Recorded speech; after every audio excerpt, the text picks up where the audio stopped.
Topilasy topovavy dia mitondra ny teny fiarabana ho antsika isa tokantrano manaraka mivatana ity fandarina miara-manonja izay avokariny MBS fahitalavitra sy radio ary ny radio Mada ity isika izay miaraka amin'ireo namana mpiara-miasa marobe tarihan'ny Tale Arindranto Andremialisoa sy ireo eo amin'ny lafiny teknika dia harabaina sady isaoraka ianao izany mandray mivatana ny fahitalavitra sy ny onjam-peo amin'izao atoandro izao. Eo ihany koa no iarabako antsika any amina toerana lavitra rehetra any kanefa dia miezaka mandray mifandarantsika amin'ny alalan'ny tambajotry serasera ny Facebook sy ny YouTube zany. Indrindra ianareo any ampitan-dranomasina izay manaraka nyity fandarana ity, marobe ianareo no mandefa kopakopa-tanana aty aminay, mandefa ihany koa ny firarintsoa. Dia isaorako anareo zany any Kasan tsy adinoko ry Tatimino sy ny vadiny, ny any Marseille any Orléans ihany, tsy adinoko ianareo ny any Canada, ny any États-Unis izay mbola anaty torimaso amin'izao fotoana izao dia arabaiko hatrany ianareo manaraka ny fandarantsika izany. Ny any Suisse any ry Tonton Jacques, ny any La Réunion any marobe ianareo no manaraka ty fandarana ity dia anaovako ny kopakopa-tanana avokoa. Ny eto atoerana moa zany dia voalohany amin'izany taty Emilienne izay mpanaraka ny fandarantsika dia eny amin'ny faritra avaradrano eny misy azy raha aman-dreny mahafinaritra mihitsy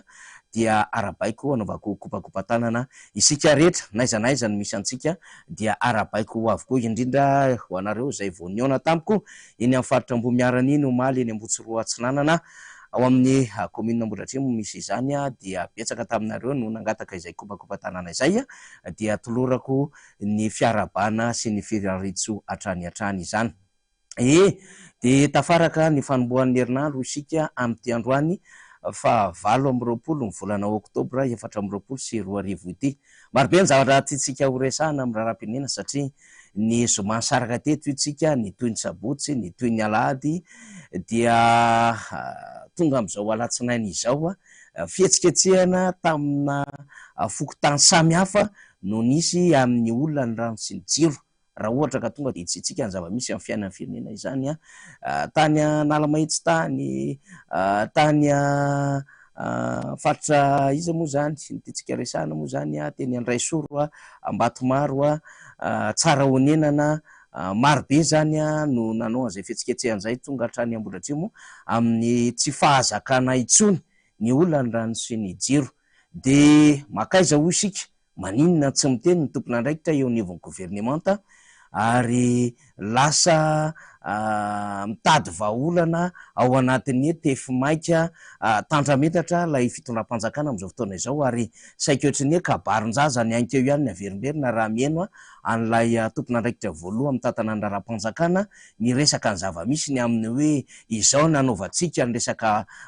sinibe an-drano, hametraka lavadrano isika sy ny amin'ny hoe tsy ampy intsony ny rano 300 000 mètres cubes 200 000 mètres cubes no tondraka ho an'ny eto Antananarivo, misy gapina 100 000 mètres cubes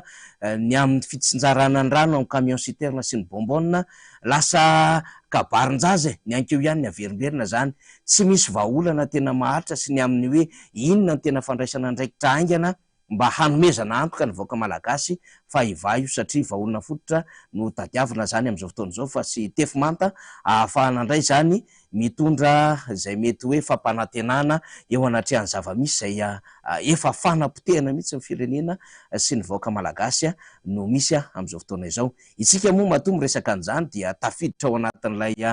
hiaram-bonitsika na victime satria dia mila rano, mila jiro isan'andro ary tsy misy izay tsy mikakaika satria voatery manao investissement hafa mihitsy zany mividy groupe mampandeha an'ireny orinasa madinidinika reny ary misy aza station d'essence izay anisan'ny fivezivezen'ny tena dia tapaka tsy aikato ny jiro dia voatery mandefa groupe dia nefa raha moa zany dia natsahatra misy le groupe fa miandro ny sitrapon'ny jiro ny jirama miverina zany satria rehefa nanontany dia hoe tena miditra perta zay amin'ilay fampandehanana n'ilay groupe amin'ny alalan'ny solika zany ka na le botika zany na lay pompe zany izay ahafahana mivarotra an'le solika dia samy tsy mandeha araka ny tokony izy satria miandry ny sitrapon'ny jirama. Fahampitehana tsy tanono zany ary ho an'ny isa-tokantrano dia samy teny rehetra amin'izao fotoana izao fa mitombo ny fandaniana satria dia mividy rano amin'ny bidon jaune raha mora indrindra zany satria mba niezaka nanao fanadiadiana dia misy mivarotra arivo ariary, misy mivarotra mihoatra an'izay ary fa mampalahelo moa dia lasa vary maizina indray izy amin'izao fotoana izao satria dia rano eo amin'ny 500 ary 100 misy aza zay maka rano any amina sehatra manokana maimaimpona kanefa misy mivarotra rano amin'ny vidiny lafo amin'izao fotoana izao ary io zany tsy eto Antananarivo renivohitra sy ny manodidina fa saika na any amin'ny faritra hafa aza dia andrenesana zany mahazo fitarainana ohatra tahaka ny namana any amin'ny faritry Menabe dia tena mijaly tanteraka mihitsy amin'ny délestage, mijaly tanteraka mihitsy amin'ny rano ary zara fa tonga amina gotigoty kely ny rano amina robinet dia mampiasa an'le pompe japy zany dia nefa tsy atokisana zany ny rano amin'iny pompe iny zay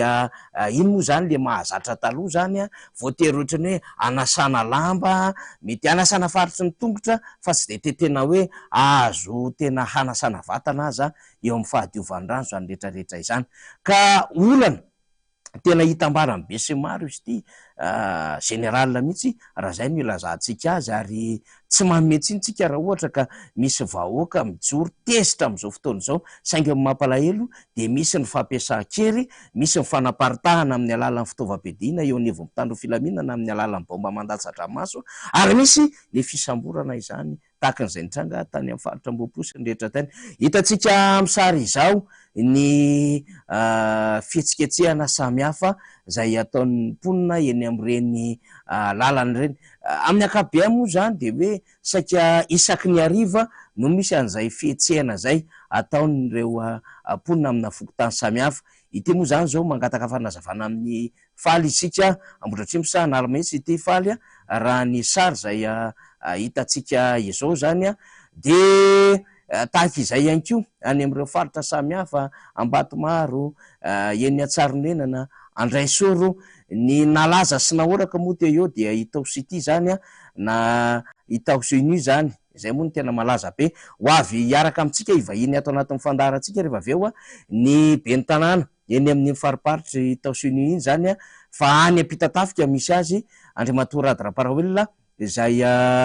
kandida ihany koa natolotry ny antoko tiako Madagasikara. Io manahiditra amintsika izy rehefa avy eo resaka ny zava-misy ara-tsosialy sy ny antom-pirotsahany fa na izany na zany hoy rehefa miteny ny zava-misy amin'izao fotoana izao zany dia raha miara-mahita isika ilaza miara-miaika isika fa tena hoe tsy nohon'ny ny crise mondiale akory ny sao isy ilaza amin'izay indray tahaka ny hoe tsy fisian'ny asa, tsy fahampian'ny sakafo dia alefa any an-damosiny ny Covid-19, alefa any an-damosiny ny adiny Ukraine sy Russie, alefa an-damosiny ny crise ny mondiale ara-tsakafo ny zava-misy fa ity zany dia tena hoe olana eo any tsy fahaizana mitantana mihitsy mifehy zava-misy eo amin'ny tontolony izay resaka rano sy jiro zay ny zava-misy eto Madagasikara satria ny rano naiza naiza alehantsika dia misy avokoa ary raha mahita ny fisian'ny rano naiza naiza hoy za tsy mbola resaka amin'ny resaka hoe jirama amin'ny hoe tsy mahodina n'ilay milina lehibe any andekaleka maina ny barazy ahafahana manosika ny turbine na hoe misy an'ireo bassin fitehirizan-drano samihafa mihodina mandeha na ny faritry Mandraka iny sy ireo faritra maro samihafa na tsy azo mpaniry io na aiza io tsy mbola tonga amin'izany ny andevitra zay resako amintsika fa ny zava-misy resako amin'ny fotsiny zany dia hoe misy mandriseza eo hitantsika misy rano ara-dalàna, misy rano nikopy eo ary misy rano samihafa azo tomma any an-tampon-tendrombohitra, misy rano samihafa mandeha amin'ny alalan'ireny suite samihafa ireny ary misy farihy maro samihafa. Ahoana ny mety ho fandraisana ndraiky ireo teknisianina malagasy zay mety hoe nianatra an'izany na toetratoerana na tany ampitan-dranomasina, inona no mety toko sy antoka omenan'izy ireny ka mba hahafahan'izy ireny zany mitondra ny anjara birikiny mamaha an'izao olana izao. Marina fa misy fitaovana zay voizina hoe antitra lôzika zany zay natao hoe mpitondra fanjakana vision manao ny continuité de l'État ka ao anatin'ny asa ny mpitondra fanjakana manolo ny fitaovana raha ohatra ka tsy maintsy soloina ny fitaovana. Zay ange le continuité de l'État fa tsy hanipy andraikitra ho an'ny hafa efa tsy mitondra tany amin'ny 5 taona lasa indray, na tany amin'ny 20 taona lasa indray, na tany amin'ny 20 taona lasa indray le mpitondra fanjakana, ka ilaza fa ny teo aloha de tsy nikarakara nireny fantson-drano ireny, na hoe teo aloha de tsy afaka nijery lavitra ny resaka amin'ny alalan'ireo milina mpanodina ny rano zay vatsiana isa-tokantrano. Izany zany ny zavatra le tenentsika ny amin'ny hoe zava-misy amin'ny akabeany ny any ivelany hoe afa nambarako teto tamintsika de zao ny ranomasina no sotomina ho avadika rano fisotro madio, ny rano izay mety efa avy nampiasaina no avadika ho rano fisotro madio. Ary mahita an'izany manampaizana ny ivelany, misy malagasy manampaizana ny anatra momba ny tontolon'ny rano, ahoana zany ny tsy hitantsika, kanefa tsika de tsy hisarika rano any an-dranomasina, tsika tsy hisarika rano efa avy nampiasaina akory, fa rano zay hitantsika fa anatin'ireny fary ireny, rano zay hitantsika fa amina renirano zay mandeha. De ahoana zany no tsy exploitentsika, ahoana zany tsy vitantsika mikarakara an'izany ary mampiditra an'izany amina fantona samihafa isa-tokantrano zany. Zany no lesoka lehibe an'le fitondram-panjakana amin'izao fotoana izao, ary ny olana aza atahorantsika mihitsy satria rehefa mafy be ohatran'izao ny fitokonana Falondramanonarivo, ny namana rehetra ao ambadika ao dia lasa tsy maintsy mitady boky émissaire, lasa tsy maintsy mitady am'izay mety atao hoe fusible izay le fitondram-panjakana. Manahy mihitsy isika Falondramanonarivo fa sasahirana am'izao situation zao, ministry ny angovo sy ministry ny rano, raha mba misy sarin'izy ireo mba alefaso ihany mba ho fantatry ny voaka amin'ny akapobeny hoe misy tompon'andraikitra, rehefa avy eo zay fa misy tompon'andraikitra nge misahana amin'ny tontolon'ny angovo zay tokony andefa io jiro ny jirama io, satria tsy possible no ahafahana zany manao ny asa na amin'ny sehatra rehetra na amin'ny sehatra aiza, indrindra any amina hôpitaly samihafa any, ary tsy araka intsony ny gropy amin'ny vidin'le solika amin'izao fotoana izao. De misy tompon'andraikitra eto, de zay le tenentsika hoe ahitsika mihitsy aza tsy maintsy hisy boky émissaire, tsy maintsy hisy fusible indray hisaoty amin'itony raharaha itony entin'ny ilazana fa tsy avy aminay ny olana fa misy tompon'andraikitra eo. Eny e, misy tompon'andraikitra napetraka reo eo, fa na izany na tsy zany aza dia misy mpibaiko ny raharaham-pirenena larina voalohany amin'izany, ary nampanantena tamin'ny vahoaka, nanao contrat social tamin'ny vahoaka, fa tena hoe hijery hanao zay fomba rehetra hampandrosan'le Madagasikara, ary efa vonona io manitondra fanjakana, efa manana mpamatsy vola sy mpiara-miasa, mpiara-miombonantoka marobe, ary ampitombo ny vokatry ny jiro zay vatsiana sy ny herinaratra amin'ny tokantrano rehetra sy eto Madagasikara amin'izao fotoana izao. Fa aiza zany? Tanteraka ve zany ankehitriny? Tena araky ny tokony izy ve ny zava-misy amin'izao fotoana izao? De zay le tenentsika hoe rehefa farany tsy afaka reto olona reto de mampisaoty olona ny nataony. Mamay be amin'izao fotoana izao zava-misy eo anivo ministeran'ny rano sy ny herinaratra, satria naiza naiza de mikolay, ary na nitondrana vazaha importé aza karamaina vola amina rivony tapitrisa na amanaliny tapitrisa hanodina euro zany tiako tenenina zany, hanodina an'le jirama hiala ao anatin'ilay hoe fampitehan'le jirama ka hitondra an'le plan de redressement zany orinasam-bahoaka izany, dia tsy mitondra vokatra ninina hatramin'izao aloha, fa de volam-bahoaka, volam-panjakana ny lany amin'ny fanakaramana an'le vazaha. Ka raha samy mifehan'ny délestage any, satria oran'ny délestage zany sisa ny fehezan'ny jirama, ny endrika ny famatsin-drano amin'ny alalan'ny camion citerne sy ny bonbonina sisa no ifehezana ny rano eto Madagasikara, inona no tsy maintsy anakaramana vazaha be. Nga zany tsy ho vita ny teknisianina malagasy raha ifehan'ny resaka hoe délestage, ifehan'ny resaka famatsiana rano iny amin'ireny fokotany samihafa ireny. Fa tokony vita ny teknisianina malagasy izany, fa tsy tokony hanaovana fandaniam-bola be miampy an'ireo avantage samihafa ho an'ny tompon'andraikitra lehibe karamaina vazaha eo anivon'izany jirama izany. Fomba fijery lafo mifanadiadiana zany ary iainany daholo be, satria tsy maintsy mifehifehikibo isika, manao politique de l'austérité isika mba hahafahana zany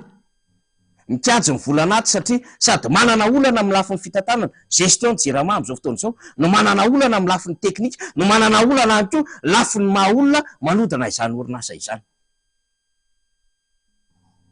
Zava-misy tsy azo ialana zany, ary raha mahita amin'ny toerana samihafa zay andehanantsika.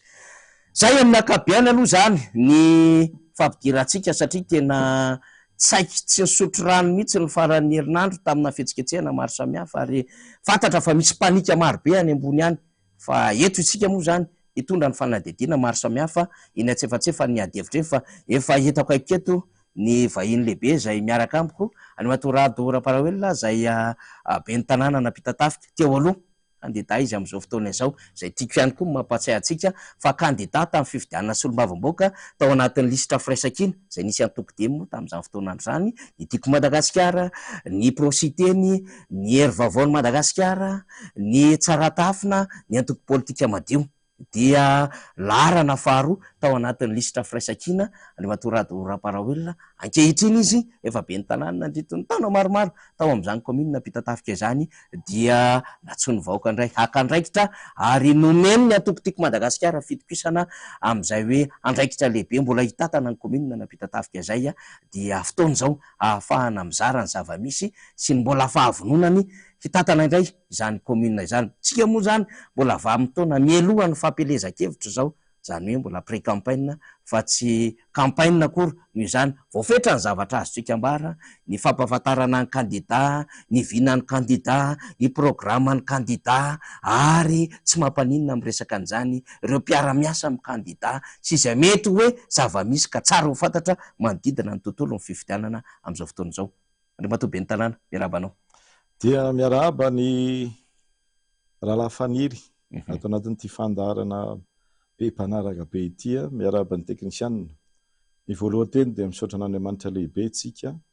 tafeona amin'ny alalan'ity onjam-peon'ny MBS ity fa tsika zay tratra eo mpisakafoanana dia mirarainareo azo tomana itsika eny amin'ny lafin'ny asa moa dia mihetsiketsika tsika fa efa hiverina hiasa indray. Monsieur le maire mahafinaritra ihany koa te hizara vaovao amintsika ihany koa fa mihetsiketsika koa ny any ampitan-dranomasina any ry Andriamatoa Fleury Rakotomalala fananganana an'le hoe Leo Rajoelina zany ezaka nitondra vaovao mikasika izany ahako satria dia hitako mandeha be le vaovao mikasika an'izay lera izay Leo Rajoelina zay fa tahaka ny hoe vaovao rehetra moa zany dia efa tsy maintsy atsipoka amintsika moa ny zava-misy amin'ny ankapobeny hitodika ato amin'ny Andriamatoa ben'ny tanàna ako raha ny fitadidiako taorina ny saroa tao alohan'ny 7 no ben'ny tanàna tao apita tafika izy zay miezaka mitadidy 7 mosa 13 ny tenako moa zany Rado Raparahelona kandida larana voalohany ao anatin'ny antokotiko Madagasikara vovonan'ny firaisakina nanomboka ben'ny tanàna tamin'ny taona 7 le Desambra iny nanomboka azy voalohany etra nitadidiko misy dia itsika miresaka zao zany zao hiditra amin'ny manda fahaefatra tsika zao nandritra ny 19 taona zay ny tantanana ny commune apita tafika ary dia tao anatin'ny anaran'ny antokotiko Madagasikara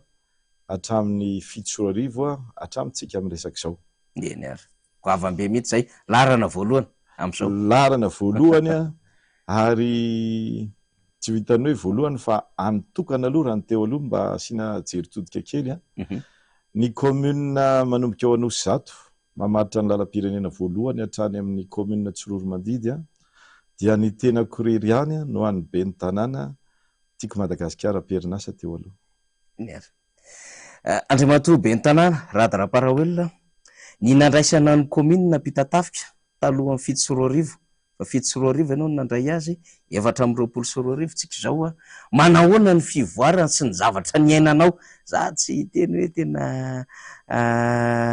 hitanisanisa taona fa mety zay evatra hoe hevitra lehibe ny songadina sy ireo tena hoe fotodrafitrasa lehibe ny songadina nentinao tao anatin'ny ezaka rehetrarehetra satria tsy mora ihany zany mitazona commune manda 3 hiditra fahaefatra raha ohatra ka sitrapon'Andriamanitra raha ohatra zany any am-pianarana ny double classe na hoe triple classe salam'izany dia mpianatra tsy mahay zany fa eo amin'ny fitantanana commune sy andraiky mpanjakana sy mpanao politika mahazo andraikitra goavambe dia mpitatana mahay dikan'izany. Andriamatoa ben'ny tanàna ny vinam-piarahamonina dia ny voalohany aloha tamin'ny resaka fanabeazana zay hatramin'ny aingana dia mitohy hatramin'izao rehefa miresaka isika fanabeazana zay dia miresaka fotodrafitrasa tamin'ny mandat voalohany a dia tsy mbola nisy zany hoe lycée public napita tafika izany, dia nampanantena ny tenanay hoe tsy maintsy misy lycée public eto a, vita soamatsara tamin'ny 2012 ny lycée public napita tafika. Ary ny tenanay ny nanomboka azy a, itsika miresaka izao a efa arivo latsaka kely a no mianatra ao amin'io a lycée public io. Ny EPP zay rava tamin'ny andron'ny cyclone Géralda efa nisy be ny tanàna ny fandimby maromaro teo alohako, fa kosany a atao hoe sahirany zareo dia tsy nahavita, dia tamin'ny androntsika le izy ny vita. Ary ny EPP rehetra zay rava tamin'ny cyclone Géralda dia efa voatsangana ho lasa EPP vaovao, foto-drafitrasa vaovao a, ary efa vonona ny andray riana ilay foto-drafitrasa. Reo a dia famatsim-bola avy any Irlande du Nord sy avy any Grande-Bretagne ihany koa, satria misy an'ireo izay ny ambassadeur tamin'izany andro ny Grande-Bretagne dia manohana akaika ny tenantsika, ary dia nahavita. Isa-taona zany zao, isaky ny 2 taona dia manangana EPP. Ary ny tsara tamin'ity taona 2024 ity a, dia efa miditra ny préscolaire ao anatiny. Rehefa mitenitsika hoe manangana izay a, dia ao a ny foto-drafitrasa, ny trano, ny dabilio, latabatra, ny armoire, ny seza, tonga dia vonona ampianarana miaraka amin'ny grille de protection. Fa tsy mitenitsika hoe manangana dia vita atsasany. Rehefa mitenitsika hoe préscolaire izay dia efa misy seza kely loko isan-karazany mahafinaritra be, efa tonga dia vonona indray mpianatra rehefa miresaka tsika. Dia atao hoe nanambita napita tafika satria nisy ny CEG fihavanana moa ny fiantsoana azy, izay azo tamin'ny fitondram-panjakana, dia manana efitrano 420 isa ihany koa. Le CEG teo aloha tsy nikitiana na briqueraire 17 efitrano, dia tiako manamarika fa raha eto amin'ny district Anatsimondrano zany dia ny commune napita tafika manana efitrano betsaka indrindra amin'ny CEG. Dia mirontsika makany amin'ny hoe ahoana ny ahafahana mamatsy rano fa niresaka rano anao teo izay fahorian'ny vahoaka, reo EPP reo zany a dia misy rano avokoa. Nampanantenaina tamin'ny tena hoe promesse communale dia tanteraka 100 isan-jato mihoatra ary amin'izao fotoana izao a, dia tokanana amin'ity volanyity ny EPP anambobary. Le EPP teo aloha tsy niravahana mihitsiny a, fa nanao EPP vaovao tsika amina toerana Talakimaso, dia io le mpamatsy vola avy any Irlande du Nord, namatsika zany reo. Dia efa misy sady ny fiaraha-miasa fa amin'ny taona 2026 dia anampy isan'ny EPP napita tafika vaovao, satria somary efa antitra no tery lay EPP misy ao, dia anampy EPP vaovao tsika ery akaiky ny tany mena be a, dia ny mpamatsy vola efa vita ny resaka. Taona 2024 tonga dia trano vita no omenan'ny commune napita tafika. Ny fianarana foana aloha zany ny lola arana, izay vao ny foto-drafitrasa ny lalana. Raha ny lalana amin'ny ankapobeny a, hatramin'izay ny tantanana 12 taona izay a, 20 kilometatra toratady zany a no vita pavé tao amin'ny commune napita tafika. Ary ny lalakely a amina kilometatra maro fa tsy tadidiko eto a, ny CSP2 moa io dia vita tsara tarehy be a, efa tamin'ny andro voalohany nanaovana an'izy io a, dia natsaraina taty aoriana, ny tranon'ny dokotera efa azo ipetrahana, ny jiro an-dalambe efa betsaka no mitombo a, misy fiaraha-miasa amin'ny fondation polonaise a, misy an'ilay fatsakana 70 isa, 520 zao no vita. Le fatsakana tsy maintsy hoe ho an'ny daholobe, ho an'ny vahoaka, fa tsy azo atao any an-tokantrano. Dia efa nanao antsoavy ny commune, ary mbola manao antsoavy hoe raha mahita toerana nareo malalaka ka misy trano manodidina azy a, dia vonona ny fiaraha-miasa ny fondation polonaise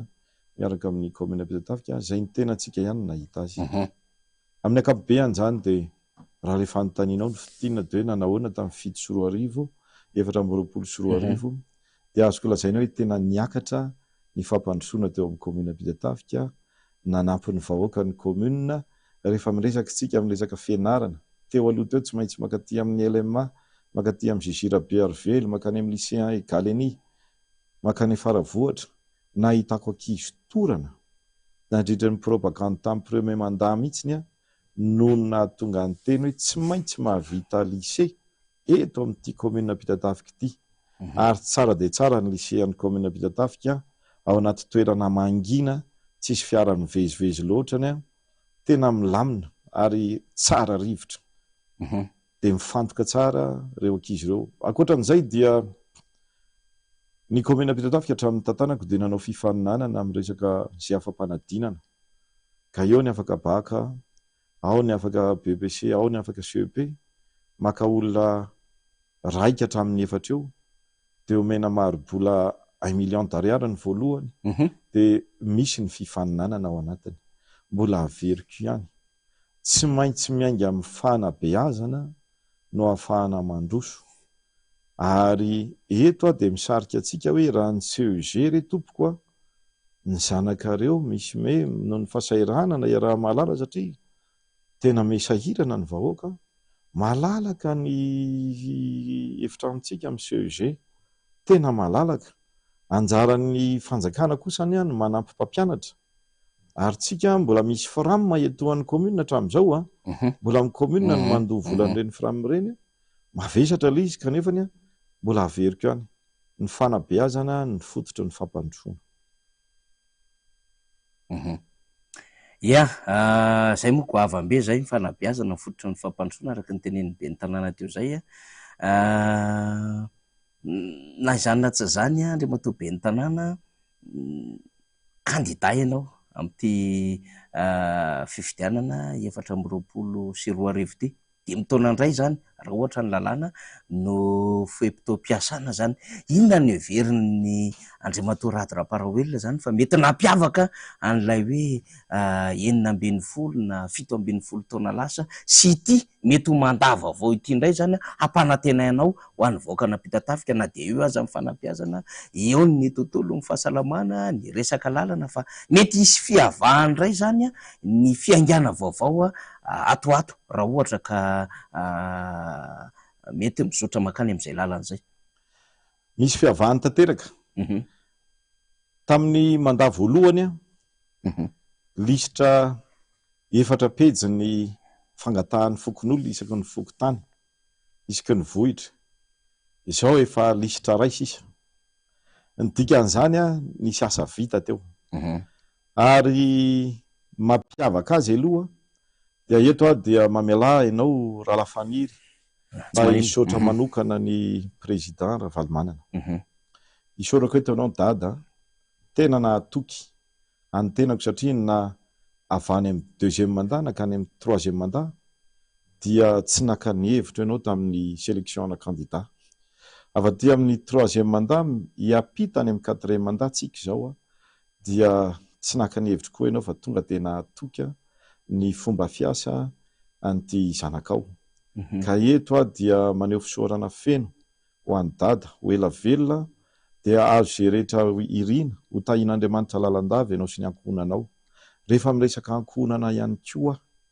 dia mba hitsodrano, angatatsodrano amin'Andriamanitra ho an'ny rahalahatojo ineny dia efa niaraka ny fidiana be ny tanàna niaraka taminay lany soamatsara neny. Dia mino rahalahy Zandry Tojo fa ho tahin'Andriamanitra ianao dia ho lany soamatsara koa ianao eto amin'ity commune urbaine Antananarivo ity, ary tena mivavaka ao anao, ka izay koa dia vonona ny hampandany ianao. Dikan'izay dia izao hoe lasatsika ity fifidianana ity satria ny vahoaka efa mitodika aty amintsika. Inona no mampiavaka azy? Mampiavaka antsika dia izao, ny fahitana mpandraharaha aloha eny amin'ny commune Ampitatafika dia tsy dia mora loatra.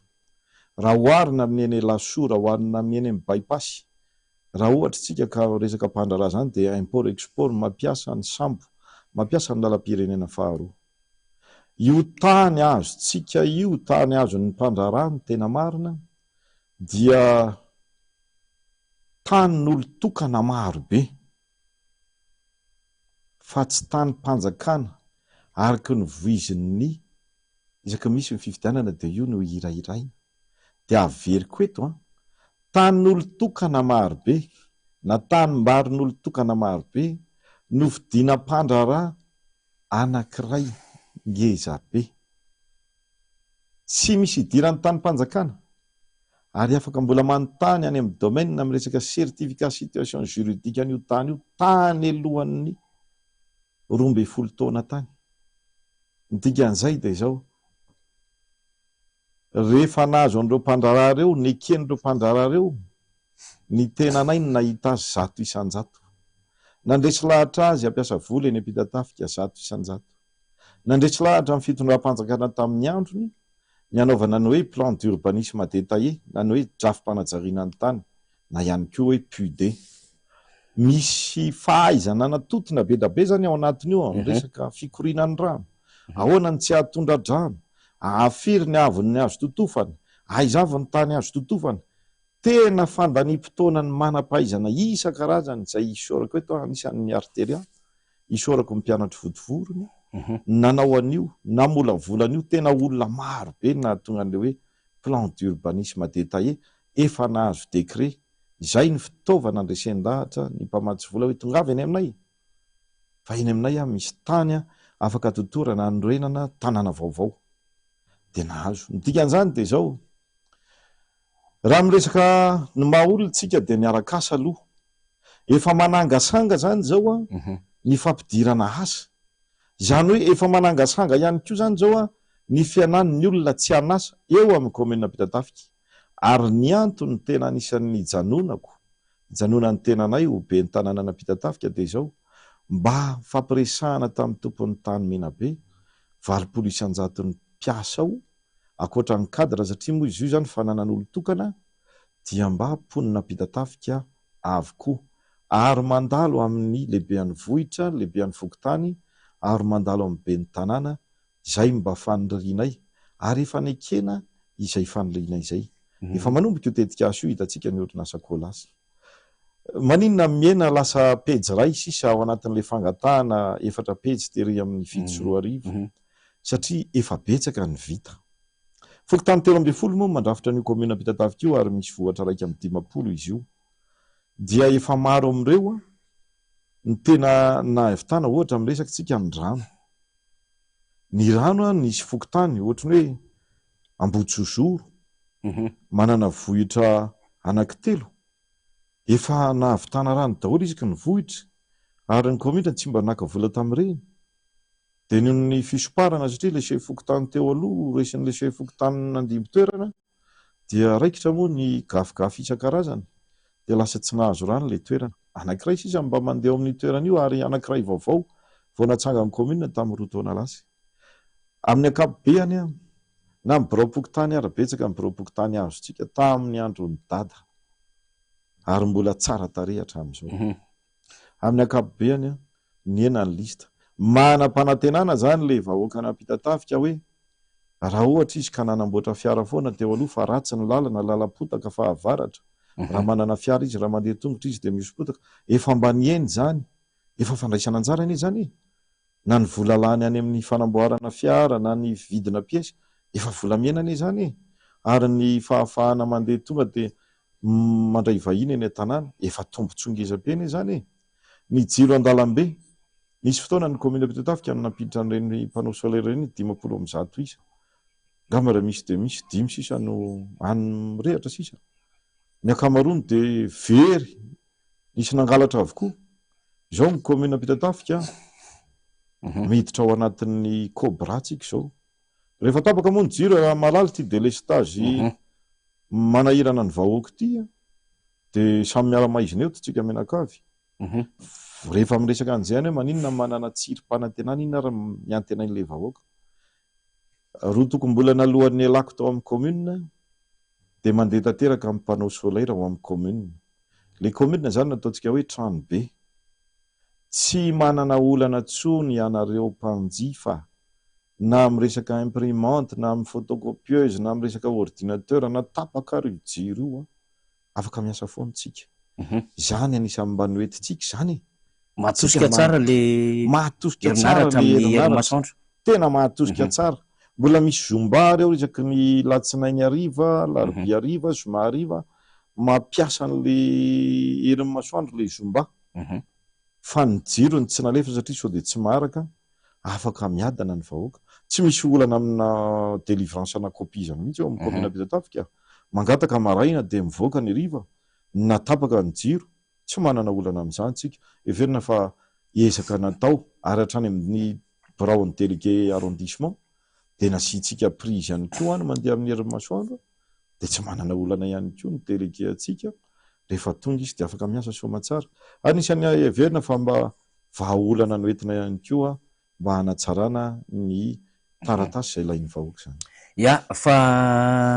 raha iresaka zany zava-misy itovizana mpitatafika ny rehetrarehetra zany ny olona ny jiro sy rano na zany na zany monsieur le maire mafampana koa ndraindray itosy mpitatafika somary mamahazo kely an'iny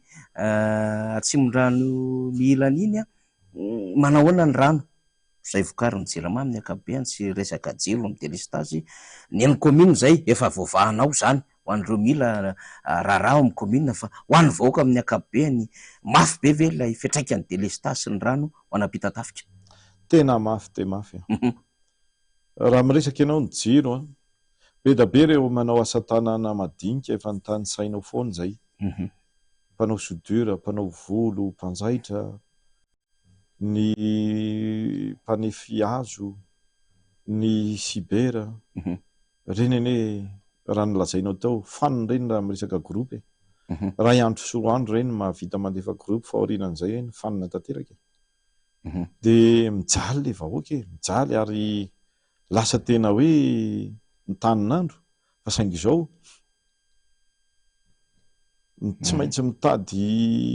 atao hoe mitady lalana le vahoaka meloma-tena fiainana misy am'izao fotoana zao ny tena ganagana mitety asy samy manao zay voany am'izao tratra mangana tena ny tratra mangana mihitsy ny am'izao ary raha tena mijery tsika hoe aizany tena andraisan'le fanjakana raha ohatra ny fanjakana ka tena mahatokony commune mandeha any amin'ny décentralisation de tena sahako milaza fa ny commune Betatafika tsy olana ho an'ny fanjakana fa vahaolana ho an'ny fanjakana fa be loatra matahotra amin'le décentralisation efa misy namana zao afaka mamatsy vola amina tanàna mihitsy ny amin'ny resaka solaire tena hoe mandeha solaire fa anahoana ny fisotra an'izay raha ny zava-misy aloha amin'ny ankapobeny de hoe ny rano ihany koa tena mijaly le vahoaka tena mijaly ny commune rehetra sisa no mivarotra rano 50 ariary sy ny borne fontaine tantanan'ny commune ary ny mahagaga ianareo mpivarotra rano koa aloha mba hanaovako antsoava eto satria ny code de l'eau de milaza fa ianareo tokony andoha vola 500 ny vola azonareo eny amin'ny commune 250 nisy amin'ny borne fontaine eny amin'ny commune Betatafika 250 azafady tompoko anaky 5 ihany nareo mba mandoa nefa ngamba za mino fa ny mpakarano ngamba tsy mitsosa amitsika ka raha pitso rafaka pitso tsika hiteny an'le tokony asina rano tsy tokony asina rano ero de akoatra tsika 5 makaiza le ambin'ireo zay ny teneniko hoe misy ihany koa aloha resaka toe-tsaina fa amin'ny ankapobeny mahamaly ny ralafaniry de hoe tena mijaly le olona tena mijaly amin'ny jiro sy rano ny olona ny fandriam-pahaleman'izany za miresaka aminao zao de olona tena tsy ampitory satria misy mijodigodina any ambadiky ny tamboho hoe misaoty ve zany de mandrapatonga ny amin'ny telo maraina de mangarangarana eo amin'ny varavarakely no atao lahasa hoe ahoana misy olona ve sa tsisy olona de mijery ny fitodiky ny alika amin'ny vovo de ao de eo aloha atsasakadiny miandro eo tena mijaly ny vahoaka amin'ny ankapobeny tena mijaly amin'ny jiro sy rano tapaka lava ary tena tsy haiko hoe ny famahana azy raha ny vahaolana no mba resahana de zao omeny mahizy azy aloha mipiasa ny jirama omeny mahizy azy mipiasa ny jirama be loatra lay business mandeha ao anatiny fa raha reo tena piasa ny jirama reo no mena vahana hoe omena fahafahana makany ivelany omena vola ividy fitaovana ny velany piasa ny jirama rera no resahako za tsy miresaka ny hoe iza no mamatsy ny jirama reto lasa mpanakarembe vetivety reto no resaka jirama nefa ny jirama me mahantra omeo fahafahana mipiasa ny jirama ny teknisianina ny jirama omeo fahafahana mividy transport any Singapour mividy transport any Chine omeo fahafahana izy omeo fividikisana izy vitatsika io hoe vitatsika malagasy io, tsy mila olona vany velany zany io,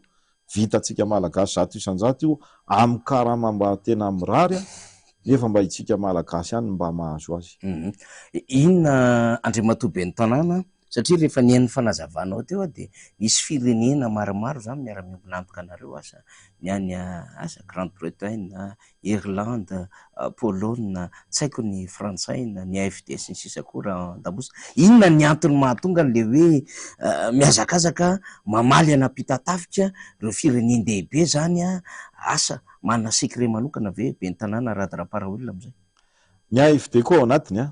amin'ny alalan'ny ONG Grety ary ny tenaka fa nalefa tany Paris nanao atelier zareo zany mba Ben'ny Tanàna tamin'izany andro zany nakany Paris dia nanao atelier mikasika ny fiainantsika eny anivon'ny commune eny indrindra eny amin'ny tany fokontany mahantra reny. Ny secret ane raha ny tena marina angamba tsy misy fa akinina amin'ny Jesoa Kristy velona, zay ny voalohany. Ny faharoa mila fitantanana mangarahara, tena hoe transparence budgétaire, dia reo PTF reo miresaka fampiresaka reo PTF reo ka raha vao mandeha ny siosio hoe tsy atokisana le commune ry amin'le Ben'ny Tanàna ao, reo tsy mamaly hoe mivatana hoe anao tsy atokisana fa nen'ireo dia hoe aleo fiodiniana mikasika an'izay fa tsy mahazo mihitsy. Raha ny commune Ampitatafika manokana misy an'izay projet hoe SEPTA zay fa tsy ny AFD vola izay rery sisa eto Analamanga no any nahazo an'izay projet SEPTA zay. Teo aloha nahazo ny commune Tanjombato dia commune Ambohimangakely, commune Ampitatafika. Ampitatafika rery sisa ny ao anatin'ny projet SEPTA amin'izao. Le secret manao marina dia mangarahara dia maka hevitra amin'ny ankapobeny fitantanana ny commune Ampitatafika collégial, fakakevitra fa tsy teny midina ary mifanosona amin'ny vahoaka, tsy hoe tonga fifidianana vao mifanosona amin'ny vahoaka fa tena mifanosona amin'ny vahoaka ary manome an'ny vahoaka. Zay mbola aveko hoe alohan'ny alahany io zao ny olan'ny rano dia misy bonbonina ao an-tsenan'ny commune Ampitatafika 50 ariary ny bidon ary misokatra 900 ora amin'ny 420 ora io ao amin'ny tsenana Ampitatafika io. Efa misy tonga ny avy any Andranona ohatra, misy tonga ny avy any Ambavady tokana makarana ao, tongavintsika commune Ampitatafika tena malalaka ao. Ary ty rehefa tsy ho lanitsika le rano amin'ny raha sitrapon'Andriamanitra ka tafaverina amin'ny Ben'ny Tanàna amin'ny 4e mandat dia mampanantena anareo fa naneny amin'ny arabe eny ary dia ho asitsika fahatsakana eny jerentsika aloha ny sécurité an'ilay satria efa nieritreritra hoe atao pompe émerger. Efa misy fatsakana roa moa zao nataon'ny commune pompe émerger mameno an'ilay citerna zay tena mariako fa andrefambohatra tsy misy volana ariary raha lain'ny commune. Fatsakana nanaovantsika an'io. Firy mètre cube ny capacité? 10 mètres cube. Capacité an'le 10 mètres cube anankiroa ny ao tena tsy misy volalona ariary ary fa dia zay fandamina amin'ny fokon'oleo ahoana mba gardien ty rano ty pompe émerger. Tsy misy olona hoe mipompipompy japy zany na hoe mbola mandany hery, tonga dia mamaha robinet dia midina ny rano. Ao andrefambohatra akaiky ny fiangonana fifoazana no misy an'izay dia tongava ihany koa eny fa reny tsy andoavam-bola eny fa zay mba hifanarahanareo samy mpikarakaro dia iny moa vola lasany aminareo fa tsy vola lasany commune. Mareko etona fa volan'ny commune 100 isanjato no nanao an'izay fatsakan'izay satria nisy fotoana moa le fondation polonaise nanao vacances maopera dia somary niato kely le izy, efa hiverina le izy ao anatin'ny fotoana tsy ho ela fatsakana atao maopera io. Eny ary Andriamatoa Ben'ny Tanàna, iresaka zava-misy amin'izay eto an-drenivohitra zany satria ao anatin'ny hazakazaka daholo sika amin'izao fotoana izao fiatrehana fifidianana communaly ary manana kandidata Tanora dia Tanora ny antoko-tiako Madagasikara eto Antananarivo renivohitra Andriamatoa Tojo Ravalomanana zany raha mahita mino fa latsa-datsaka tamin'ny taonanao nandray andraikitra ihany koa ianao tao amin'izany Ampitatafika zany tamin'ny fotoanandro kanefa nahazo fitokisana tany vahoaka fety sy roa arivo. Mety fahitanao tombony manokana ho an'ny Tojo Ravalomanana Antananarivo renivohitra raha ohatra ka amin'ny fomba fijery ny amin'ny hoe traikefa ampitantanana zany ny tanàna no resahantsika? eto a dia tonga dia laza hoe tsara toerana be tojo Ravalomanana. Ny antony a ny dadany sy ny neniny a dia efa be ny tanàna ary manana traikefa ao anatiny. Le fahitana an'le partenera koa tsy dia mora loatra. Misy manko miresaka rehefa samy kandida be ny tanàna hoe na ny anjely any an-danitra ara ho ny ananany. Za tsy resy lahatra amin'izany. Fa io a tena raha nianatra izy zao ho an'ny kandida rehetrarehetra dia azoko antoka fa tojo Ravalomanana efa lasa dingana lavitra be mihoatra amin'izay kandida mpifaninana rehetrarehetra ao. Hafa ny olom-boafidy, hafa ny olom-boatendry, tsy mitovy mihitsy zany. Ary hafa mitantana kominina, hafa mitantana ministera, tsy mitovy mihitsy zany. Lalana ny diavin'ny ray aman-dreniny ny fahombiazana, lalana ny diavin'ny ray aman-dreniny nety nisy fingapingana tao. Ary tia moa ny olona ao anatiny ihany koa ny tena misy mpamosavy ao anatiny. Dia efa fantatra hoe tandreny miara-miasa amin'ny itsitsy fa atahorany ireny. Dikan'izay a malalaka be zany a ho an'ny raharaha tojo Ravalomanana ny lalana eto Antananarivo raha ny fomba fijery azy. Itsika ve hiantsampy any amina olona tsy fantatsika ary tsy manana traikefa. Iza amin'ireo ary zao ny tena manana hoe ray aman-dreny ka nanana an'izany hoe olom-boafidy. Gaga be manko maheno an'ilay filazany hoe ny dadany efa be ny tanàna, ny mamany efa be ny tanàna, dia koa ny zanany be ny tanàna. Nga moa misy lalàna manjara an'izany. Ary tsisy ohatr'izany. Mba jerevo aloha hoe Angletera io, mba jerevo Singapour io, mandroso a, mba jereo reny tanàna reny mandroso. Ary ny vahoaka ny tompon'ny fahefany. Milaza samy nahavita azy daholo hoe nahavita n'ity sy ity. Nijaly ny olona mijaly ny olona amin'ny akapobeany. Raha io ny tena hoe ohatranay hoe zay zao be ny tanàna efa elany teo ka nahafantatra an'izany hoe knapo sa afaka angalana vola. Zay moa tsy mba nahalala an'izany a. Marina tsy tena mba lasako nareo mety voalohany zay amin'ny commune rurale. Zay tsy mahalala an'izany hoe io knapo io ka afaka mamatsy vola ohatran'io. Ary ny tenako miresaka eto aloha mba manana tombony kely raha lafaniry satria mba mitety firenendehibe maromaro nandritra ny fotoana maromaro. Ary zay natao hoe mampipita ny hitany velany. Dia maro tsika mpitondra koa no mandehandeha any velany dia mba te hampipita ety fa zao alay foana aloha le hevitro le vahoaka. Zay natao an'ilay hoe maka ny hevi-bahoaka. Misy fomba filaza amin'ny PTF azy moa dia le hoe structure locale de concertation, SLC. Dia hoe io no angalana hevi-bahoaka fa mba inona ny tena ilain'ilay vahoaka eto amin'ny tany mahantra, fa tsy hoe mahita ny any amin'ny firenendehibe dia izay mety any mety aty. Alay voalohany ny hevi-bahoaka ka. Zay foana ny ilana indrindra n'ilay hoe io zao tojo midina, mijery, mandeha, mahita avy hatrany izy fa tsy tantaraina. Zava-dehibe ny io hetsika ataony io e. Ary io no atao hoe tena mahita ifotony ny olana ary tonga dia efa mamina vina ny vahaolana. Ity arrondissement ity, inona ny tena olana ato? Ny arrondissement Fokontany zao, inona ny olana ato? Inona ny vahaolana azo raisina? Fohy ezaka, antonony ezaka, lavitra ezaka ao anatiny satria mandahantsika amin'ity 5 taona.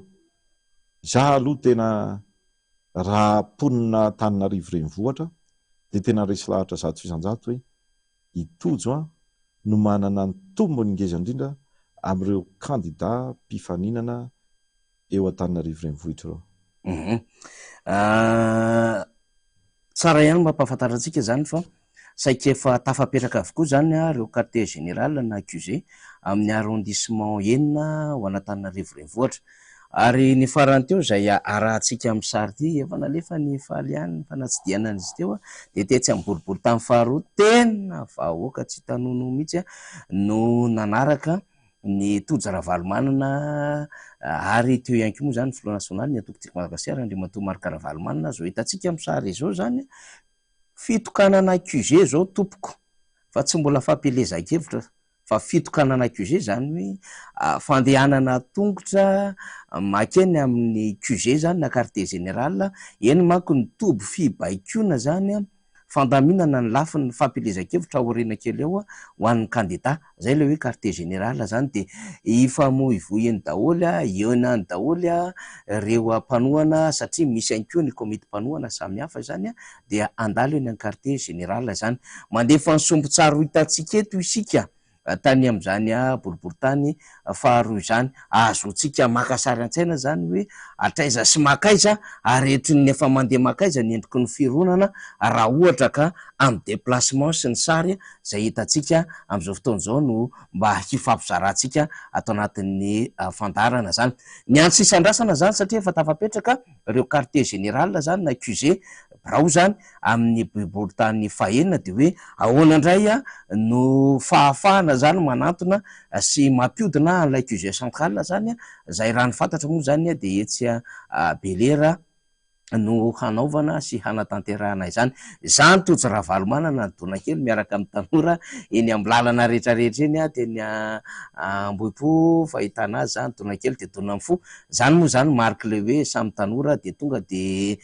fandray teny fitsara mihitsiny samy vonina ihany koa hanavitra Antananarivo hanarina Antananarivo satria fanamby lehibe mihitsy ny fanarenana Antananarivo renivohitra zay tena latsaka katerena anaty fampitena tanteraka mihitsy am'izao fotoana iresahantsika izao eny ary maraparantsika Andriamatoa ben'ny tanàna amin'ny fivahiniananao eto amin'ny fandaharantsika zany candidat maromaro ny ao Pitatafika miavaka am'izay mety ho candidat maromaro raha Raparahawelona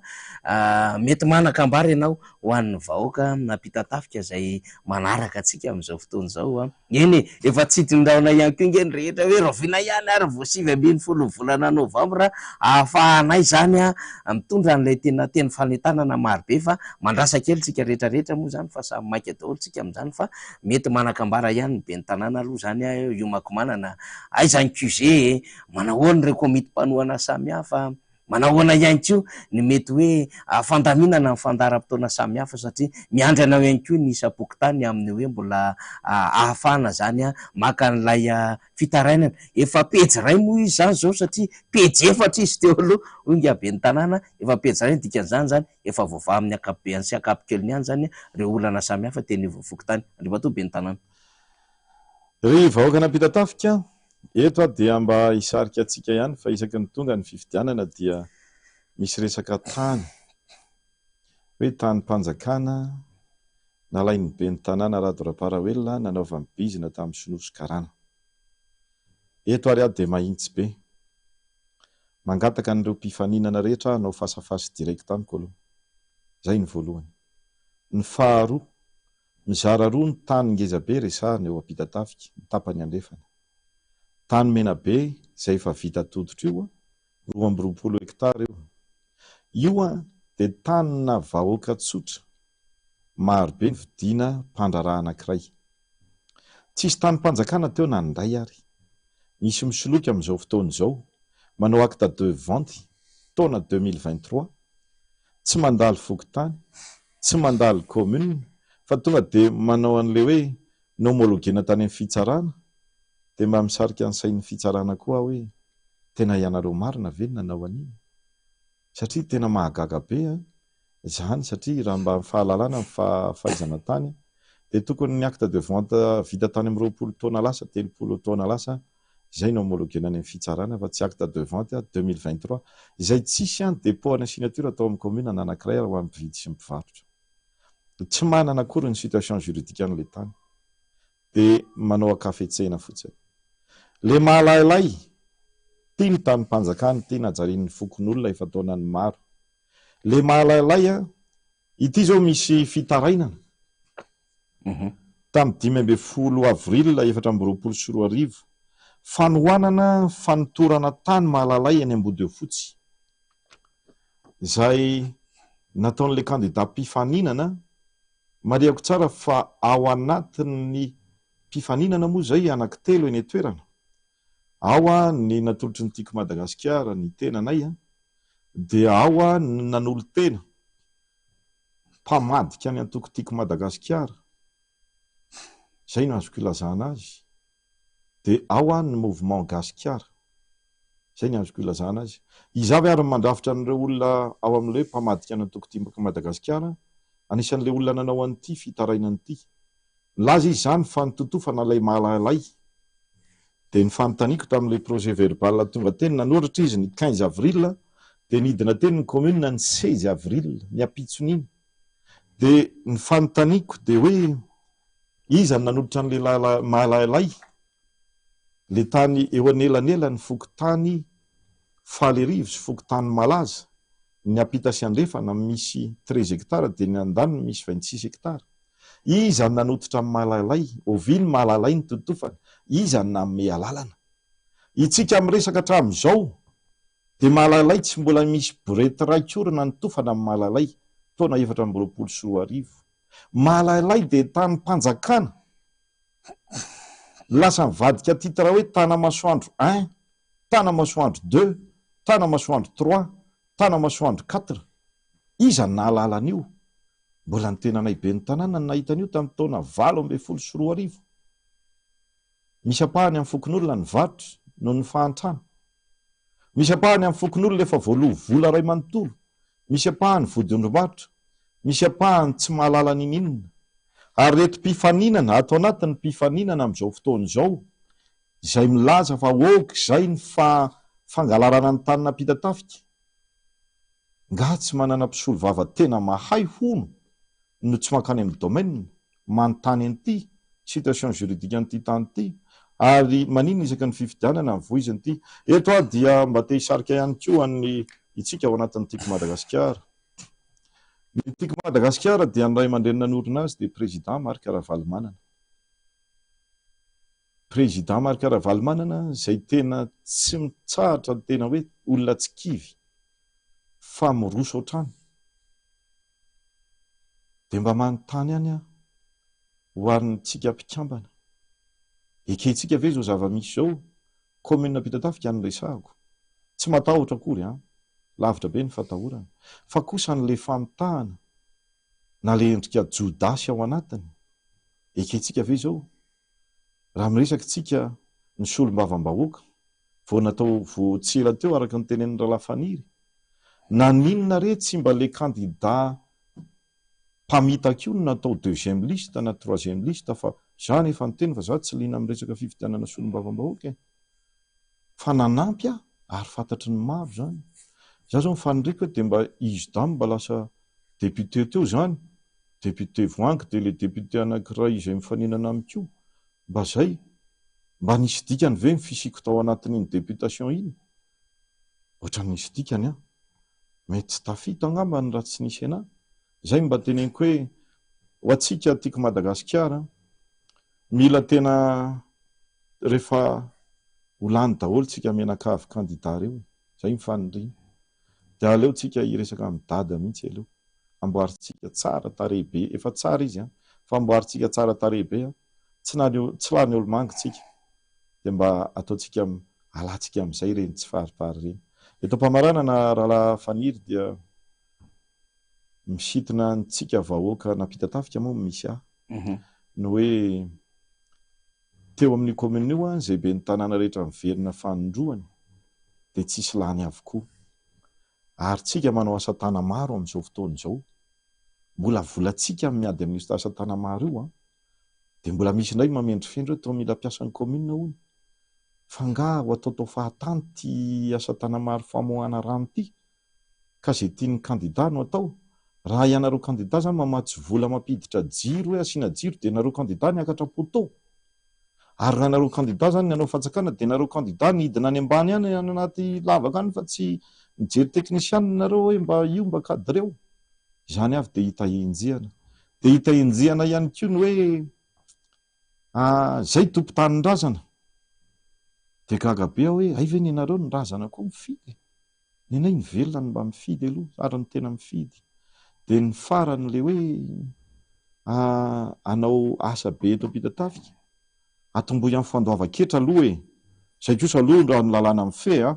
mila olona mandohetra satria amin'ireo kandida reo zay tena misehoseho be mihitsiny ianareo ny efa taona tsy mba nandohetra trano teny amin'ny commune ampita tafika tsy aloha ve mba atomboka amin'izay aloha na dia izay raha ny tsisy pahita antsara lasa mamahana laritra amin'ny vahoaka ka dia maneo fisaorana any fandarana zay maro-panaraka raha lafaniry ary ianao tena manana hevitra be da be isaorako mihitsy Andriamanitra fa zao fanatry tava aminao mivatana fa manaraka anao amin'ny fandarana anao ataoko rehefa afaka iny fa ivenao tika tena hoe 10 000 dideo le fitoaza azy ary ny fandarantsika eto amin'ny televizionna MBS dia isaorana ny teknisianina maro-panaraka izy ity dia mangataka ny tenanay aloha fanampiana ara-bavaka aloha voalohany indrindra dia mangataka ho atsika mponina pita-tafika amin'ny fanohanana tsy manavakavaka izany satria tena atsika pita-tafika na vao tonga voamaly teo pita-tafika ianao na efa ela ianao tonga teo pita-tafika dia atsika pita-tafika ary dia mangataka tolo-tanana na ara-kevitra na ara-bola na fanohanana ny QG atsika isokatra tsy ho ela fa ilay kandida larana voalohany be ny tanàna mbola revo amin'le fanaovana ny asa tana maro izay mampiasa olona zato amin'ny 7 isanky ny tapakandro maraina izay ny tenanay ny mandony vola dia mbola revorevo amin'izay aloha ary tonga dia hita ao anatiny hoe firaisan-kina satria misy olona tonga dia manome mangahazo katsaka masaka vary sy laoka tena tonga dia hitanao hoe tena mifampiraisana be le asa tana maro izay ny akamaroan'ireny olona ireny manao gilet dia reny koa zany mba volan'ny tena tsika zany mba entina anaovana azy miresaka tsika amin'le QG sady amaranako azy ny QG dia anamorona ny lalam-pirenena voalohany ny antony tsy mampikoropaka atsika io satria efa manana traikefa atsika dia hitantsika le izy fa ipetaka tsy ho ela amin'ity herinandro ity ny QG dia mirary fahombiazana ho an'ny kandida tiako Madagasikara rehetra manerana ny nosy ary midina tena eny fotony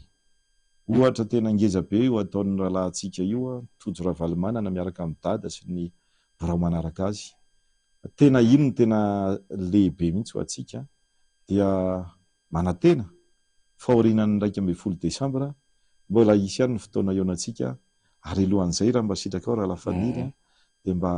mangataka mba apetranao atao amin'ity toerana MBS ity dia mankasitraka tompoko lahy mankatela tompoko vavy dia fian'ny fankasitrahana ho an'ny ben'ny tanàna Rado Raparahelina tsika izay ny vahiny teto amin'ny fandarana miara-manonja tamin'ity atoandro ity dia misy ihany koa zany rehefa nio-kevitra samihafa iverina amintsika ko amarina amin'ny fandarana rehefa avy eo sady isaotra ny vahintsika fa ity tena misy teny fampieritreretana misy faneho-kevitra teny feno anatra miantso ny fahatsapahatena ny vahoaka malagasy mihitsy an'izao zavatra manjo ny vahoaka malagasy zao tena tsy maintsy naverina izy ity satria raha aman-dreny be no miteny tsongon'olombolo eto amin'ny firenena dia ny Général Désiré Philippe Ramakavelo mampita hafatra ho atsika vahoaka malagasy amin'izao zava-misy tena manjo ny firenena izao dia ho alefantsika izay ao anatin'ny minitra vitsy iverina amintsika ny tenako fa ny Razafy Manantany hitondra indray ny endriky ny fanadidina foy amaranantsika ny fandarana fa ndao aloha arahantsika ity fanio-kevitra ity sady isaotra ihany koa tsika ny kandida ben'ny tanàna Rado Raparahelina mandehana mifity tongava mifity fa zany ny atao hoe olom-pirenena manana sosiadidy ianao andray ny tsara andraikitra ampandrosony ty firenena amin'ny alalan'ny fifidianana rehefa tsy mandeha mifidy ianao dia manary mizoanao ny olona verezinjo nefa dia na olona migiada na olona maty aza mampitovy ny tenanao amin'ny olona migiada na olona maty mandehana mifidy ka na inona fanambazana na hoe atao zay isotoana ny safidinao rehefa tonga mitoerana fantanjaham-bato ianao sy Andriamanitra reny malala hoe tiako ty Madagasikara tya dia tia ny olona fidiko satria mifantatro fa anasoany malagasy fa tsy ny vahiny no malahelo an'ity fireneko ty fa ny malagasy tahaka zay ny fanitana nataoko na manome inona anao ny olona na manome olona anao raitso reo olona fanomezana ny kristianina tsy mba manda fanomezana fa zao rehefa tonga ao dia eritrereto tsy ianao fotsiny ny eritreretona ny taranakao oaitsy ty taranaka malagasy ty raha ohatra zao ka olona fantatrao fa anova zavatra hitondra fahatsara-piainana hitondra fivoarana hitondra fandrosoana tenenina foana hoe malagasy mandroso Madagasikara mandroso fa ny zavatra tena misy nge dia Madagasikara mandroso mihemitra toy ny rano mandroso midina toy ny rano miaratsy foana le fiainan'le malagasy zany tsy hoe fanaratsiana zavatra iainantsika mianakavy zany raha tsy teny afa-tsy nijiry sy ny rano fotsiny ianao ampanantenana daholo ty rehetrarehetra izy fandraisana ndraiky te tonga ny vahiny tantana tao tale général vao mainka amin'ny tombony délestage vao mainka amin'ny tombony tsy fisatrin-drano de hoaiza ary tsitsika ty hoaiza ary zay no adiditsika olo-pirenena mandatsaka vato ny vato alatsakao no andraikitra andraisanao teto amin'ny fireneny ty sao sanatry ny vavy ianao anisan'le malagasy ampikirosahana fa mba mipetraha am'le malagasy ampisonitra ny firenetsika ya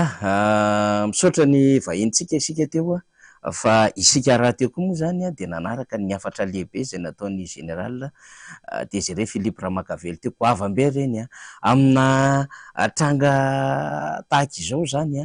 de zay ny ilaina an'le hoe aiza ny ray aman-dreny efa nresahako foana iza moralisateur eto amin'ny tanàna eto izany afaka manitsy izany afaka milaza ny zava-misy ka tokony hoe hahafaha mitondra fanjakana satria tsy misy tompona ndraiky zao zava-misy zao raha tsy mitondra fanjakana rery ihany izy ny responsable n'izao situation misy eto Madagasikara zao na difficile io na chaotique io na inona fomba hiantsotsika azy amin'ny teny vahiny dia ny fitondram-panjakana irery ihany ny tompona ndraikitra n'izao zava-misy zao fa zay moa le nitononona sy ny tenenina tamin'ny herinandro hoe tena misy tompona ndraiky mpanjakana ve miteny amin'izao fotoana izao efa elaela ny tenantsika tsy narehany zany prime ministre lehibe ny gouvernement zany chef de l'administration zany raha ho an'ny fitantanana raha-mpanjakana miresaka an'izany tsika satria everitsika zany fa manaitra isika mba hahafahan'ireo tompona ndraikitra haka ny anjara tandrifina fa lasa ohatrany hoe lay vahoaka sy lay mpitandro amin'ny filaminana no mifanenjaka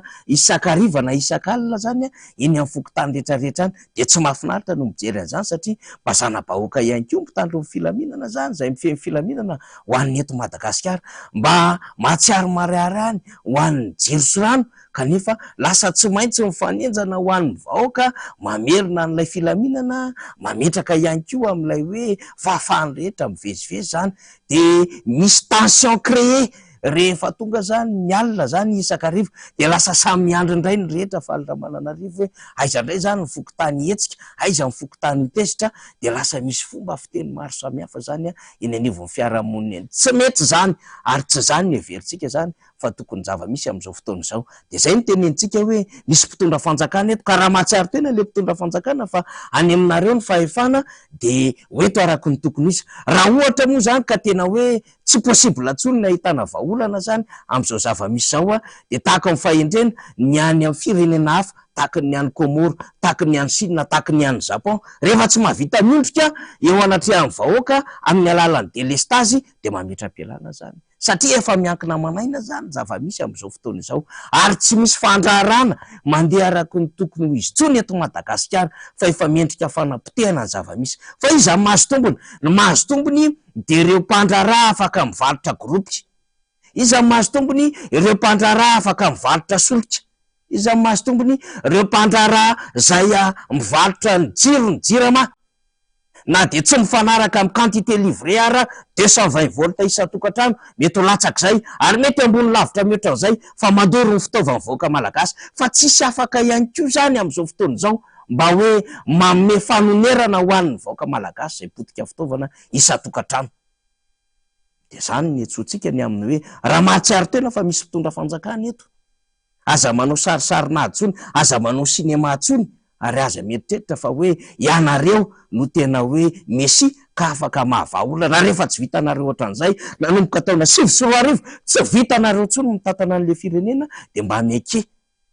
mba mifampiresaha amin'ny hery-velom-pirenena rehetrarehetra zay nge dikan'le hoe conférence nationale le nde hifampiresaka sokafo ny adevitra dialogue national inona ny tokony atao fa samy zanaka ty Madagasikara ty avokoa zay ny afatra avy ety amintsika falitra mananarivo betsaka be ireo vaovao samy hafa tonga ao amintsika ao misy an'izany resaka volamena zany tsy fantatry Comore sa aiza misy resaka marobe ho amin'ny tontolon'ny fandrarana sy ny permis samy hafa nodikodina eto Madagasikara amin'izao fotoana izao dia tandrahana avokoa zany araka ny tokony ahatongavany vaovao eto amintsika de ho hitantsika eo ny ahatongavany vaovao eto amintsika namana falitra mananarivo fa izay aloha zany no amarana antsika indray ty fandarany ty tamin'ity androany ity fa etona koa dia mamita hafatra ihany zany ho atsika eny Ambohidratrimo eny efa manana ny anteniny tsika isaky ny fokotany efa misy ny koditra isa-pokotany ho atsika anivon'ny Antokotiko Madagasikara zay isehatra anatin'ny fifidianana ben'ny tanàna. Aoko tsika tsy andairana ireo mety fanodikodinandresaka samihafa amin'ireo programa samihafa ihany koa, ary misy mahita zava-misy amin'izao fotoana izao dia efa miala tanteraka ao anatin'ilay vala miaraka amin'ilay fitondram-panjakana, ary dia te-hanaporoa fa hoe zay ny fanoherana, izay dia tsy mombon-kevitra n'izao zava-misy zao dia aleo mazava fa iray ihany ny kandida amin'ny fanoherana ao amin'izany commune ambonivohitra Ambohidratrimo zany dia ny natolotry ny Antokotiko Madagasikara, ary satria manko misy milalao langazy ny fanoherana amin'izao fotoana izao, dia rehefa milalao langazy ny fanoherana amin'izao fotoana izao zany mba ahafahana misarisarika vahoaka, dia izay ny tsy maintsy mampamailo antsika. Dia averina ihany zany ny fahamalona dia manara-maso tsara an'ireny olona mitety fokotany makakara-panondro sy kara-pifidianana ireny sy manoratsoratra anaran'ireny zany, satria akatoko ny fifidianana tahaka izao dia mandeha daholo ireo saina rehetrarehetra zay miketriketrika ny ao anatin'izay hoe lipahefan'izay. Dia mailo sika zany eo amin'ny commune Ambonivohitra Ambohidratrimo misy fokotany sivy mba ho tonga saina tsara ao anatin'ny zava-misy amin'izao fotoana izao, ary isaorako tsika menakavy zay mampita ny vaovao aty amiko zay kandidatsika ao anatin'ny Antokotiko Madagasikara isan'andro san'andro. Eny ary dia hitatitra ny vaovao indray ny tenako ho an'ny Rapitso miaraka amin'ny vahiny zay hoeto amin'ny fandaratsika indrindra hizara ny vaovao, satria lina isika ny amin'ny hoe dia makaiza sy ahoana indray zany ny kandidat Tojo Ravalomanana sy ahoana no ahafahanay mifandray sy manohana an'izany kandidat Tojo Ravalomanana eto Antananarivo renivohitra izany, dia efa misy mifandaminana samihafa dia ampiakatra an'ireo tompon'andraikitra indray zany tsika mba hizara ny vaovao eto amin'ny fandaratsika. Ny aina amin'ny Mateza fa anova isika io ary hitondra fanarenana mba ho tonga anatin'le hoe fiovana sy fanantenana ho an'ny vahoaka Antananarivo, vahoaka malagasy zay tena latsaka ankaterena amin'izao fotoana izao. Fa ny Razafy Manantanina nolotra ny fandarana mpanao gazety namanareo miaraka tamin'ny teknisianina Faly Ramananarivo sy ireo teknisianina any amin'ny radio Mada zay miara mampita ny fandaratsika. Dia misaotra isika ihany koa zay any ampitan-dranomasina fampiresaka aminay ary manolotra ny fankahirezana aminay. Tsy adino an'izany ny Anikasan zay tena manaraka ny fandaratsika, mifandray tsy tapaka ihany koa ary mame ihany koa zay mety hososikevitra samihafa ahafahana manatsara ny fandarana. Ny any bypass sy ny any amin'ireo toerana maro samihafa ihany koa misy ireo ray aman-dreny zay manaraka ity fandaratsika ity, dia isaorana avokoa izy rehetra ireny. Rapitso indray, teo plasy tompom-bavy.